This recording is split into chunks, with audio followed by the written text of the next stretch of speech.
ரெட்டை குழந்தைங்க சந்தோஷமானதா இல்லை காம்ப்ளிகேஷன்ஸ் அதிகமாக இருக்குமா? ரெட்டை குழந்தைங்களுக்கு என்ன டிஃப்ரென்ஸ்? எல்லா ரெட்டை குழந்தைங்களும் ஒரே மாதிரியா? ரெண்டு குழந்தைங்க பாய்ஸாக இருக்காங்க, ரெட்டை குழந்தைங்க கேர்ள்ஸாக இருக்காங்க, இல்லை ஒரு கேர்ள் ஒரு பாய் எப்படி உருவாருது? முன்னாடி காலத்துலலாம் ஸ்கேன் அவ்வளோ இருந்ததில்லை, ஒரு 20 வருஷம் 30 வருஷம் முன்னாடி. ஸோ அதெல்லாம் ஸ்கேனில் பார்க்காம டெலிவரி ஆன குழந்தைங்க இருக்காங்க. பட் இப்போ ஸ்கேன் இருக்கிறதுனால நிறைய எங்களால் 3 மாதத்திலேயே இதெல்லாம் கண்டுபிடிக்க முடியுது. ஏன்னா ரொம்ப கிட்டக்க இருப்பாங்க. ஸோ ஆப்வியஸ்லி எங்களால் ஸ்கேன்லேயே 3rd month இல்லை மேக்ஸிமம் 4th 5th month கூட நாங்கள் கண்டுபிடிச்சிடுறோம் ஒட்டி பிறக்கிற குழந்தையா இருந்தா. இந்த வீடியோ டபுள் ட்ரபிளா இல்லை டபுள்னா டபுள் த ஜாயை நம்ம தான் பார்க்க போகிறோம். நான் உங்கள் டாக்டர் தீப்தி ஜாமி, மகப்பேர் மற்றும் சிசுவின் மருத்துவர், சென்னை women's clinic scan centre T நகரில் பணிபுரிகிறேன். ஸோ ரெட்டை குழந்தைங்க எப்படி உருவாருது? ஃபஸ்ட்டு ஒரு நார்மல் சிங்கிள் பேபி உருவாகணும் அப்படின்னா ஒரு விந்து ஒரு கருமுட்டை இது ரெண்டுமே ஃபியூஸ் ஆனால் ஒரு சிங்கிள் குழந்தை ஒரு கரு ஃபார்ம் ஆகி கர்ப்பப்பையில் உட்கார போகிறது. இது ஒரே ஒரு சிங்கிள்டன் ப்ரெக்னன்சி, ஒரு குழந்தை. இப்போ ட்வின்ஸில் என்ன ஆகும்? இதே கான்செப்ட் தான். ஒரு விந்து ஒரு கருமுட்டை ரெண்டு ஃபியூஸ் ஆகி ஒரு கரு ஃபார்ம் ஆகும் போது அதே நேரத்தில் இன்னொரு விந்து இன்னொரு கருமுட்டை உருவாகும் போது ட்வின்ஸ்ன்னு வருது. ஸோ ரெண்டு கருமுட்டை தனித்தனியாக இருக்குது, அது ஒரே டைமில் போய் கர்ப்பப்பையில் உட்காரும் போது இது தனித்தனி கருப்பையாக ஃபார்ம் ஆகி உட்கார இடம் ஒரே டைமில் ஃபார்ம் ஆகுறதுனால தீஸ் ஆர் கால்ட் ட்வின்ஸ். ஆனால் அதையும் தாண்டி these babies are called non identical twins. அப்படின்னா அவங்க வேறு வேறு கருமுட்டை விந்துலேருந்து வர்றதுனால ஒரே மாதிரி இருக்கணுன்ற அவசியம் இல்லை. அண்ட் ஒரே ஜெண்டர், அதாவது ஒரு பாய் ஒரு கேர்ளாக கூட இருக்கலாம், இல்லை 2 boys 2 girlஸாக கூட இருக்கலாம். ஸோ இவங்களுக்கு பேர் நான் ஐடென்டிக்கல் ட்வின்ஸ். ரெட்டையர்லேயே வந்து இது ஒரே மாதிரி இருக்கணும்னு அவசியம் இல்லை. ஆப்வியஸ்லி ஒரே அம்மா அப்பான்றதுனால கொஞ்சம் ஃபியூ ஃபீச்சர்ஸ் சேமாக இருக்கலாம் அண்ட் ஜெனட்டிக் டெண்டன்சியும் ஒன்றே இருக்கலாம். பட் ஆனால் இதுக்கு பேர் தான் டைகோரியானிக் டைஅம்னியாட்டிக், அதாவது மெடிக்கல் லாங்குவேஜில் நாங்கள் சொல்லுவோம் நான் ஐடென்டிக்கல் ட்வின்ஸ் அப்படின்னு சொல்கிறது. உங்கள் வீடு தான் வந்து கர்ப்பப்பைன்னு வச்சுக்கோங்க. உங்கள் வீடு தான் கர்ப்பப்பைனா இந்த ட்வின்ஸுன்றது ஒரு குழந்தை ஒரு ரூம்லையும் இன்னொரு குழந்தை இன்னொரு ரூம்லையும், ஸோ தனித்தனி அறையில் இருக்கிறவங்க பேர் தான் நான் ஐடென்டிக்கல் ட்வின்ஸ். ஸோ இந்த தனித்தனி அறையில் இருக்கிறதுனால தனித்தனி சாப்பாடு, தனித்தனி பிளேட், தனி ஃபுட், அதனால அவங்களுக்கு வளர்கிறதுக்கு நிறையா ஸ்பேஸ் இருக்குது, மூவ் பண்ணுறதுக்கும் நிறைய இடம் இருக்குது. ஸோ இன்னொரு ஒரு குழந்தைக்கும் ஒன்றும் பெரிய ப்ராப்ளம் ஆகாது. அப்படின்னா ஐடென்டிக்கல் ட்வின்ஸ் இப்போ நம்ம நிறைய மூவிஸ்லலாம் பார்த்துருக்கோம்ல, ஐடென்டிக்கல் ட்வின்ஸ்னால் ரெட்டையர் ஒரே மாதிரி இருப்பாங்க, 2 பாய்ஸாக இருக்கலாம் இல்லை 2 கேர்ள்ஸாக இருக்கலாம். பின்ன அந்த ட்வின்ஸ் எப்படி ஃபார்ம் ஆகிறாங்க அப்படின்னு நிறைய பேருக்கு ஒரு சந்தேகம் இருக்கும். ஒரு கருமுட்டை ஒரு விந்து அது ரெண்டும் ஃபியூஸ் ஆகி ஒரு கரு ஃபார்ம் ஆகும் போது அந்த ஒரே ஒரு கருவாக போய் கர்ப்பப்பையில் உட்காரத்துக்கு முன்னாடி அந்த ஒரு கரு ஃபார்ம் ஆன கரு 2ஆக ஸ்ப்ளிட் ஆக வாய்ப்புகள் உண்டு. ஸோ அந்த ஸ்பிளிட்டிங் ஆறது ஒரே இடத்துலேருந்து வர்றதுனால தான் அந்த பேபிஸ் வந்து ஐடென்டிக்கல் ட்வின்ஸ்ன்னு சொல்கிறோம், இல்லை மோனோகோரியானிக் ட்வின்ஸ் அப்படின்னு சொல்லுவோம். அதே மாதிரி இந்த ட்வின்ஸு ஒரே ரூமில் இருக்காங்க, ஒரே ரூமில் இருக்கிற ட்வின்ஸு, ஆனால் ரெண்டுத்துக்கும் ஒரு திரை இருக்குது.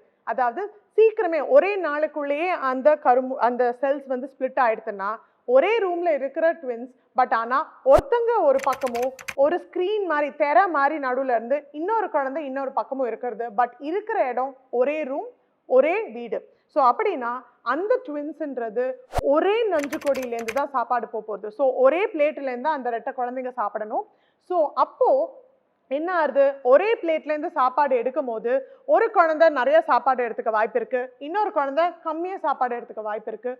ஒரு குழந்தைக்கு நிறைய ஹீமோக்ளோபினும் இன்னொரு குழந்தை அனீமியாவும், அதாவது கம்மி ஹீமோக்ளோபினும் ரத்த சோகம் இருக்க வாய்ப்பு இருக்குது. ஸோ இந்த மாதிரி ஐடென்டிக்கல் ட்வின்ஸில் வேறு வேறு ரெட்டையராக இருக்கிறதுல ப்ராபபிலிட்டி கிடையாது. ஏன்னா ஒரே கருமுட்டையில வரதுனால எய்தர் அந்த ட்வின்ஸ் வந்து 2 பாய்ஸாக இருக்கலாம் இல்லை 2 கேர்ள்ஸாக இருக்கலாம், பார்க்கறதுக்கு ஒரே மாதிரி தான் இருப்பாங்க. ஸோ இந்த ட்வின்ஸில் தான் நம்ம காம்ப்ளிகேஷன்ஸ் எக்ஸ்பெக்ட் பண்ணுவோம் வென் கம்பேர்ட் டு நான் ஐடென்டிக்கல் ட்வின்ஸ். ஆனால் எவ்வளோ தூரம் எல்லாருக்குமா காம்ப்ளிகேஷன்ஸ் வரும்னு சொன்னால் கிடையவே கிடையாது. நிறைய பேர் பயப்படுவாங்க, ஐடென்டிக்கல் ட்வின்ஸ்னாலே ரொம்ப காம்ப்ளிகேஷன்ஸ் வரும் அப்படின்னு. இல்லவே இல்லை. 85 to 90%, அதாவது 90% ஐடென்டிக்கல் ட்வின்ஸாக இருந்தாலும் சரி உங்களுக்கு நல்லபடியாக அந்த ரெட்டை குழந்தைங்க வர்றது தான் வாய்ப்புகள் அதிகம். ஸோ ட்வின்ஸ்னு உடனே பயப்படாதீங்க. அண்ட் அதுவே ஐடென்டிக்கல் ட்வின்ஸ் நான் சொன்னேன் இல்லையா, ஸ்பிளிட்டிங்கில் தான் அந்த டைம் வென் தே ஸ்பிளிட் அந்த எக் மாஸ் செல் ஸ்பிளிட் ஆகிற டைமை பொறுத்து தான் ஒட்டி பிறக்கிற குழந்தைங்க அது ரொம்ப ரொம்ப ரொம்ப ரேர். அதாவது 3 நாள் தாண்டி அதுக்கப்புறம் ஸ்பிளிட் ஆச்சுன்னா அந்த கரு அப்போதான் வந்து குழந்தைங்க ஒட்டி பிறப்பாங்க. இப்போ வந்து முன்னாடி காலத்துலலாம் ஸ்கேன் அவ்வளோ இருந்ததில்லை, ஒரு 20 வருஷம் 30 வருஷம் முன்னாடி. ஸோ அதெல்லாம் ஸ்கேனில் பார்க்காம டெலிவரி ஆன குழந்தைங்க இருக்காங்க. பட் இப்போ ஸ்கேன் இருக்கிறதுனால நிறைய எங்களால் 3 மாதத்திலேயே இதெல்லாம் கண்டுபிடிக்க முடியாது. ஏன்னா ரொம்ப கிட்டக்க இருப்பாங்க. ஸோ ஆப்வியஸ்லி எங்களால் ஸ்கேன்லேயே 3rd மந்த் இல்லை மேக்ஸிமம் 4th 5th மந்த்குள்ளே கூட நாங்கள் கண்டுபிடிச்சிடுறோம் ஒட்டி பிறக்கிற குழந்தையா இருந்தால். ஸோ அது வரவும் வாய்ப்புகள் ரொம்ப கம்மி. அண்ட் ரெண்டாவது ஐடென்டிக்கல் ட்வின்ஸ்ன்னு நான் சொல்ல வருது, எல்லா ட்வின்ஸுக்குமே ரத்த சோகம் வரணும், இல்லை ஒரு குழந்தை சின்னதாகவும் இல்லை ஒரு குழந்தை பெருசாகவும் வளரணுன்ற அவசியம் இல்லை. ஸோ 90% உங்கள் குழந்தைங்க ஒரே நஞ்சு கொடியில் இருந்தால் கூட நல்லபடியாக இருக்க தான் வாய்ப்பு இருக்குது. 2 குழந்தைங்கன்னா நிறைய பேருக்கு ஒரு சந்தேகம் இருக்கும், நான் ரொம்ப அதிகமாக சாப்பிடணுமா, 2 குழந்தைக்கும் சேர்த்து சாப்பிடணுமா அப்படின்னு எக்கச்சக்கமான பேஷண்ட்ஸ் வந்து என்கிட்ட கேட்டிருக்காங்க. அது ஒரு விதத்தில் உண்மைதான். 2 குழந்தைங்க அப்படின்னாலே நார்மல் ப்ரெக்னன்சினாலே நம்ம ஒரு 400லேருந்து 500 கேலரின்றது 400-500 கேலரி அப்படின்னா எக்ஸ்ட்ரா சாப்பிடுங்கன்னு சொல்லுவோம். அது எதுக்காக அப்படி சொல்கிறோம் அப்படின்னா, மோஸ்ட் ஆஃப் த டைம் குழந்தைன்றது ஒரு அந்த சிசு வந்து உங்கள் உடம்புல இருக்கிற அத்தனை nutrition, vitamins, supplements, fat, protein என்னெல்லாம் இருக்கோ அது எல்லாமே அந்த குழந்தை எடுத்துன்றோம். அது ஒரு குழந்தையா இருந்தாலும் சரி இல்லை 2 குழந்தையா இருந்தாலும் சரி. ஆப்வியஸ்லி 2 குழந்தைனா இன்னும் ஜாஸ்தி 2 குழந்தையும் எடுத்துக்க போகிறது இல்லையா. ஸோ உங்கள் பாடி ஸ்டோரை ரெப்ளனிஷ் பண்ணுறதுக்காக தான் நாங்கள் அதிகமாக சாப்பிட சொல்கிறதே. மேக்ஸிமம் நாங்கள் சொல்கிறது 500 கேலரிஸ் எக்ஸ்ட்ரான்னு சொல்லுவோம். ட்வின்ஸ்க்கு ஒரு 800-900 கேலரிஸ்ன்னு சொல்லுவோம்.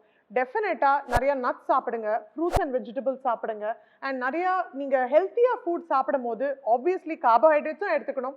ரைஸும் நீங்கள் நார்மல் சாப்பிட்றத விட கொஞ்சம் அதிகமாக வித் வெஜிடபிள்ஸ் எடுத்துக்கிறது நல்லது. இன்னொரு முக்கியமான விஷயம், 2 குழந்தை பற்றி பேசும்போது குறை மாதம் டெலிவரி எல்லாரும் கேட்பாங்க. நாங்களே சொல்லுவோம், மகப்பேறு மருத்துவராகட்டும் இல்லை நாங்கள் வந்து ஸ்கேன் பண்ணுற போதாக இருக்கட்டும், ஏன் டாக்டர் எப்போ பார்த்தாலும் குறை மாதம் தான் டெலிவரி ஆகணுமா, இல்லை நிற மாதம் வரைக்கும் ட்வின்ஸ் போகவே முடியாதா அப்படின்னா அப்படி இல்லை. ஏன்னா நம்மளுக்கு ஏன் பெயின் வருது அப்படின்னு நீங்கள் பார்த்தீங்கன்னாலே கர்ப்பப்பை இல்லை உங்கள் வயிறு ரொம்ப பெருசாக அதால் மேக்ஸிமம் முடிஞ்ச வரைக்கும் எக்ஸ்பேண்ட் ஆயிடுது அப்படின்னாலே பெயின் வந்துடும். ஏன்னா அதோட லெவல் வரைக்கும் அது ஸ்ட்ரெச் ஆயிடுது அப்படின்னா உடனே அது கண்ட்ராக்ட் ஆக ஆரம்பிச்சிடும் அந்த பேபியை வெளில புஷ் பண்ணுறதுக்கு. ட்வின்ஸில் என்ன ஆகுது, வெரி ஆப்வியஸ். ட்வின்ஸில் ஒரு குழந்தை 3 கிலோ வர டைமில் 2 குழந்தை 1.5 கிலோன்றது 7 மாதம் தான். 7 மாதம் 8 மாதத்துலேயே உங்களுக்கு அந்த வெயிட் வந்துடுறது. ஸோ ஆப்வியஸ்லி அந்த கர்ப்பப்பையால் மேக்ஸிமம் லெவல் வந்து அது எக்ஸ்பேண்ட் ஆகிடுறது.